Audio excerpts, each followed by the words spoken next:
Channel కు తుడిచినా పోలేనంత అపవాదు తెచ్చిపెట్టింది. మహిళా ఉద్యోగులకు లైంగిక వేధింపులు కూడా ఇక్కడ సాధారణమనే ఆరోపణలున్నాయి. ఇలా రకరకాల వివాదాలన్నీ కలిసి ఎస్వీబీసీను అనునిత్యం వార్తల్లో ఉంచుతూ భక్తుల్లో ఉన్న భావాన్ని తుంచేసేలా ప్రవర్తిస్తున్నారు కొందరు. వెంటనే ఇలాంటి వారిపై చర్యలు తీసుకోవాలని, ఛానల్ ప్రతిష్టను కాపాడాలని వివిధ సంఘాలు డిమాండ్ చేస్తున్నాయి.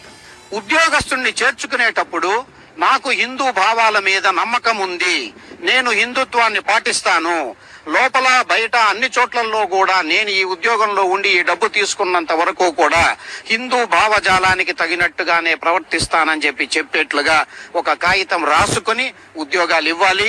అటువంటి ఉద్యోగస్తుడు ఏమైనా పొరపాటు చేస్తే ఆ కాగితం ఆధారంగా క్రిమినల్ కేసు కూడా పెట్టాలి వాళ్ళ మీద.